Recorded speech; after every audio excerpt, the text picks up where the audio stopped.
So he said that security problems will be dealt with very, very precisely. On education and government policy, he noted that 5% of the national budget is what is being spent on education at the moment. And he outlined that it is not just a case of the fact that the budget for education is low. He also believes that the percentage that is being spent is not even well channeled. That education should not be looked on, any budget on education should not be looked on as an expenditure, but as an investment, and that is how he sees it.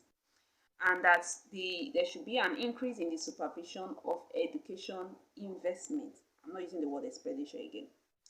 And that this will be done, can be done by removing the bottlenecks and bureaucracy that we have in the educational system, and which he did in his state, and it enabled proper supervision for educational projects and a faster completion for educational projects.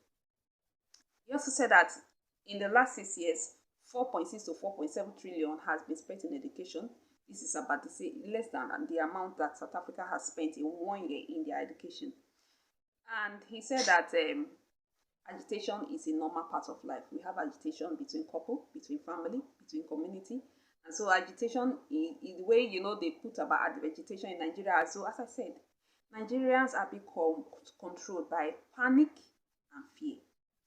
So when there is agitation, instead of going through the normal channel of saying, oh, there is agitation, we need to discuss it, they go through the panic of there is agitation, these people are about to be troubles to Nigeria, So that is how it goes.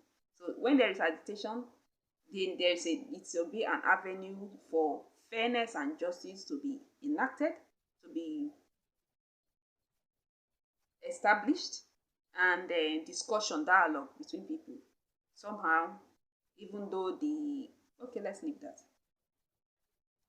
On how to end corruption, he said that corruption can be dealt with decisively, and that if the leader is not corrupt or stealing, if the leader, his wife, his family are not corrupt or stealing, then you are able to reduce corruption by 70%. And he stated the example of Anambra State, his own ability to have been able to implement this, and it worked. And some people say that, oh, Peter Obi just did it in Anambra State and it worked. That is not the same thing.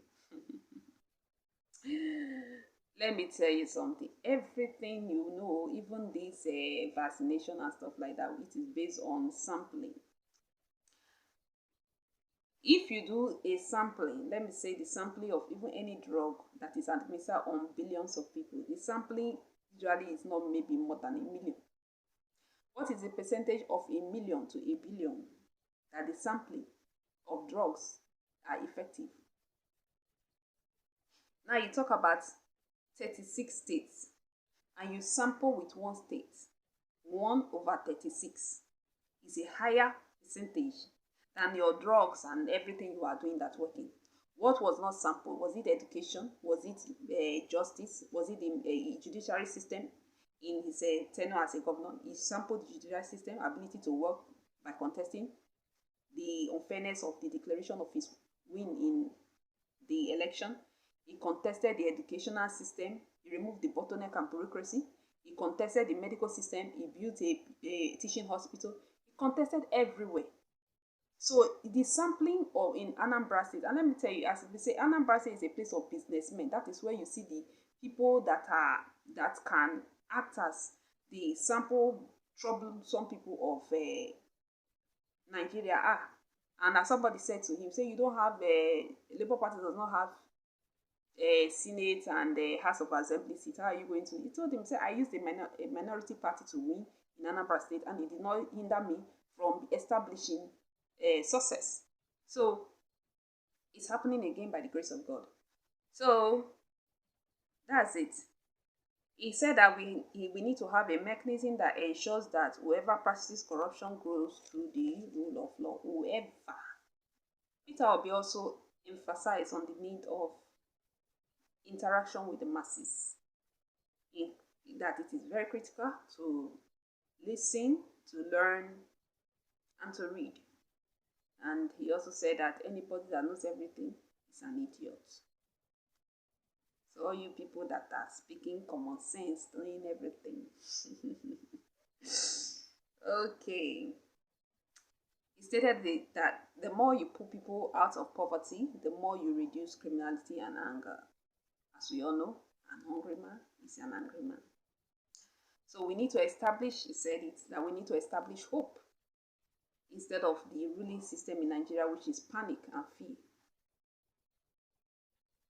So he also said that, made a very, very, significant statement. How is it that our government is able to dialogue with bandits? Government in the highest ranks are able to dialogue with bandits, but they don't have time to sit down with professors and learned people in the ASU request. So he also said that we reduce poverty by investing in critical areas to pull people out of poverty. When somebody asked a question about the polarizing stage of Nigeria, he said that Nigeria is not just the whole world is polarized, and that's true. There's so much the world is. You just have to, in this day and age, learn to be patient to listen to every person's opinion, and then decide which one you accept and which one you don't, and hopefully the other person can accept that this is what you accept and this is what you don't accept. So we have to be tolerant, show love, understanding when dealing with polarization, and make just decisions and dialogue. To deal with health insurance issues, that Nigeria will consult, as he has shown the capacity of that to work when he consulted with professors and doctors in building the teaching hospital in Anambra. So he also stated that corruption kills entrepreneurship, professionalism, and hard work. Very true. So on Nigeria debt, he said that Nigeria debt is not an issue of borrowing, it's an issue of borrowing to consume instead of borrowing to produce. And that borrowing debt is not really peculiarly to Nigeria. Even America, the GDP is over 50% in debt. So I always tell people, I said, Nigeria debt issue, we can deal with it. We just need a good leader. And if you look at the way they are borrowing these days, it's almost as though they are borrowing. They have their full belief that even God has told them in the dream that Peter Obi is going to be the next president. They're like, let us borrow so that his administration will be so difficult. He won't see any money in this government when he comes in. That's what I see. God is saving this country. Security comes first. Okay, somebody asked about climate change. He said he doesn't have all the answers on that. He doesn't have full knowledge on that. As Peter Obi says, what he doesn't know, he will consult.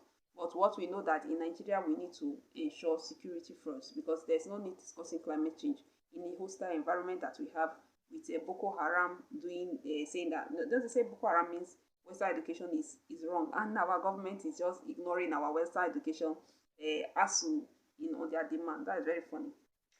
So some people came out and thanked him. There's a lady that came and thanked him for attending her father's burial. And Pastor Tomi gave a vote of thanks. He was so happy, he was so proud. And he told the people there that they have been a phenomenal part of history. So that's a summary for you. Thank you for listening. And God bless Peter Obi. God bless Nigerians. And God take away every spirit of fear and tension and everything that divides us, so that we can know that in our empires that we are, that makes up the tribes of Nigeria, we can rule, we can reign, and we can become the best in this world. Have faith in yourself. Don't look yourself anything less than you, and don't believe any stupid lies of the history.